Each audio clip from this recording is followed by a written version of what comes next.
कार्यपालिका और न्यायपालिका। भारत में जो व्यवस्थापिका है वो संसद के नाम से जानी जाती है। उसी प्रकार से ब्रिटेन में जो व्यवस्थापिका है उसको पार्लियामेंट, अमेरिका में कांग्रेस और जापान में डायट के नाम से उसको बुलाने का कार्य किया जाता है। भारत में जो सरकार होगी जो ठीक प्रकार से कार्य करेगी, इसके लिए उसके 3 अंग बनाए गए, व्यवस्थापिका, कार्यपालिका और न्यायपालिका। सबसे पहले हम व्यवस्थापिका का यहाँ पर अध्ययन करेंगे।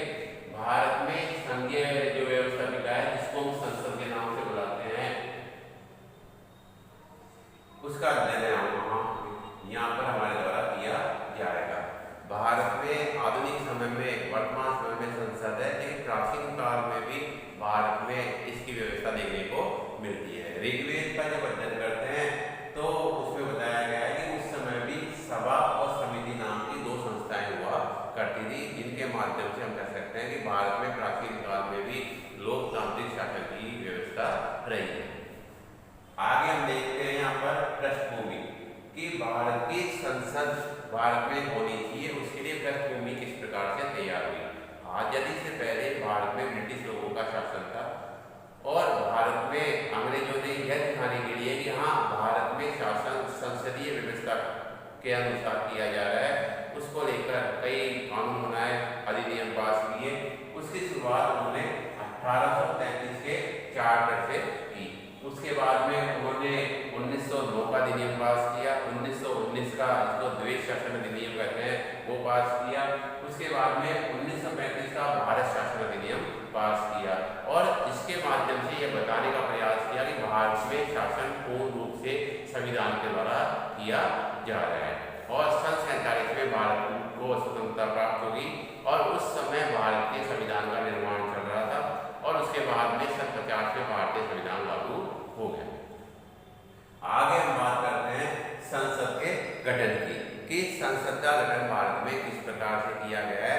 भारत के संविधान में अनुच्छेद 79 के द्वारा 79 के द्वारा यह प्रावधान किया गया है कि भारत में सरकार का जो पहला भाग होगा, व्यवस्थापिका जो होगी, संघीय जो व्यवस्थापिका होगी, उसमें 3 अंग उसके होंगे, जिनमें भारत के राष्ट्रपति को शामिल किया गया है, लोकसभा और राज्यसभा 2 सदन होंगे।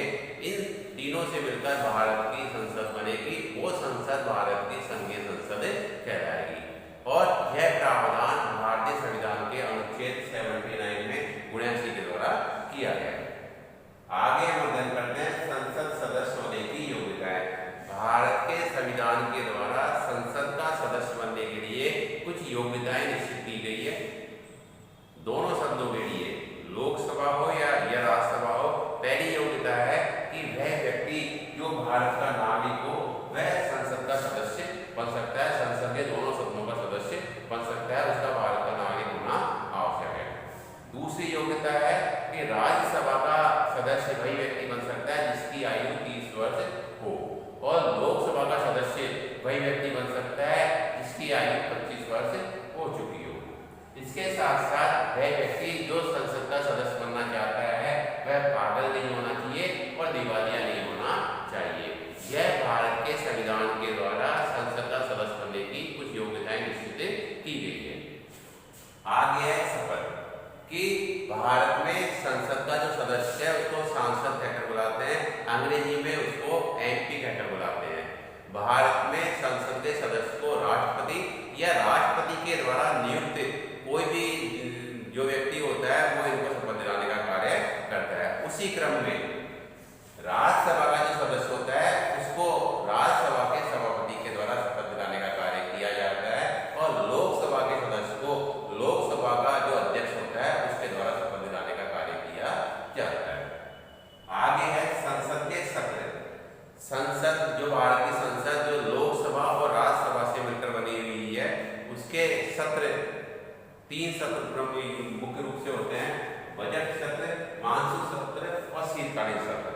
यह राष्ट्रपति के आदेश के द्वारा इन सत्रों को बुलाने का कार्य किया जाता है और राष्ट्रपति इन सत्रों को समय से पहले सत्रावसान कर सकता है और समय से पहले सत्रावसान करने का जो अधिकार है वो राष्ट्रपति को दिया गया है। सदन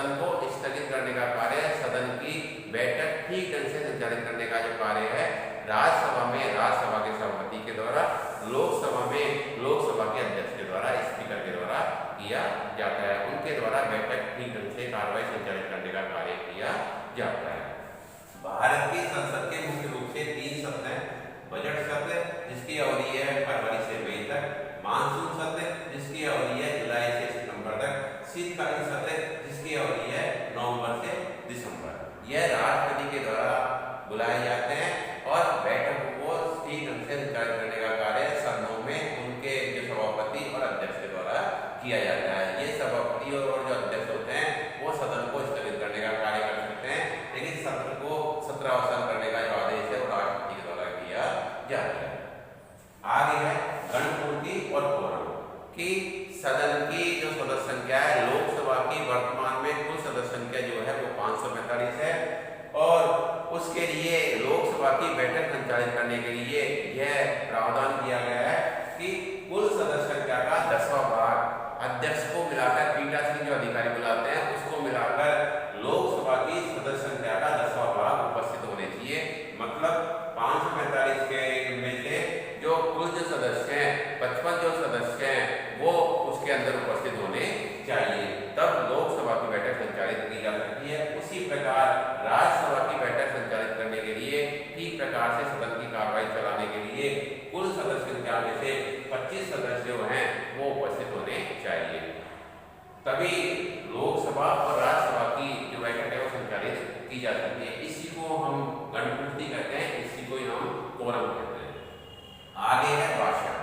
संसद के दोनों सदनों में संविधान द्वारा प्रावधान किया गया है हिंदी और इंग्लिश भाषा में, अंग्रेजी भाषा में सदन की कार्रवाई संचालित की जा सकती है। लेकिन यदि संसद के सदस्य को, सदन के किसी सदस्य को हिंदी और दूसरी भाषा जो है इंग्लिश वो नहीं आती है, समझने में दिक्कत है, तो उसका जो अध्यक्ष है, सभापति है, उससे परमिशन प्राप्त करके वो अपनी मातृभाषा में भी अपना जो बात कहना चाहता है, रखना चाहता है, वो रख सकता है। आगे है मंत्रियों एवं महान्यायवादी के संसद में अधिकार कि भारत की संसद में, भारत के केंद्र सरकार में जो मंत्री हैं दोनों सदनों में से किसी भी सदन में उपस्थित होकर अपने विभाग संबंधी कार्रवाई को ठीक प्रकार से संचालित कर सकते हैं। कोई प्रश्न पूछा जाए विभाग संबंधी, उसका जवाब दे सकते हैं। महान्यायवादी भी दोनों सदनों की बैठक में भाग ले सकता है, कार्रवाई सुन सकता है, अपने विचार व्यक्त कर सकता है। लेकिन जब मतदान का रूप हो, जब मतदान की बात आए तो उस समय मंत्री जिस सदन का सदस्य होगा उसमें मतदान कर सकता है, लेकिन महान्यायवादी को मतदान का कोई भी अधिकार प्राप्त नहीं होता है। कल हम इसमें पढ़ेंगे राज्यसभा के गठन के बारे में। अब इसमें कुछ गृह कार्य भी करना है, होमवर्क भी करना है। होमवर्क में 2 प्रश्न है। पहला है भारतीय संसद के कितने सदन है, दूसरा प्रश्न है संसद सदस्य बनने की योग्यताएं बताइए। ये 2 प्रश्न है, सभी बहनों को अपनी कॉपी में ये होमवर्क करना है, गृह कार्य करना है। कल हम